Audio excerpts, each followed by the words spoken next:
మసాలా సగ్గుబియ్యం వడియాలు రెసిపీ చూద్దాము. ఒక గ్లాసు సగ్గుబియ్యం తీసుకొని ఒకసారి వాష్ చేసుకొని 2 గ్లాసులు నీళ్లు పోసుకొని 1 గంట పాటు పక్కన పెట్టుకోవాలి.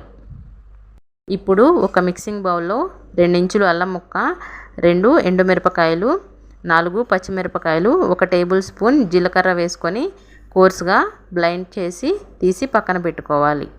ఇది ఎక్కువగా బ్లెండ్ చేయకూడదు, కచ్చా పచ్చాగా బ్లెండ్ చేసుకోవాలి. వడియాలు మంచి కలర్ఫుల్గా కనిపిస్తాయి. ఇప్పుడు ఇదే జార్లో మనం నానబెట్టుకున్న సగ్గుబియ్యం తీసుకొని కచ్చా పచ్చా గ్రైండ్ చేసి తీసి పక్కన పెట్టుకోవాలి.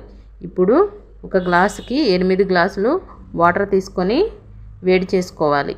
దీంట్లో కొంచెం కరివేపాకు, నువ్వులు గ్రైండ్ చేసుకున్న మిశ్రమాన్ని వేసుకొని రుచికి సరిపడినంత ఉప్పును కూడా వేసుకోవాలి. ఎండలో వడియాలు వేసి 2 రోజులు ఎండబెట్టుకోవాలి.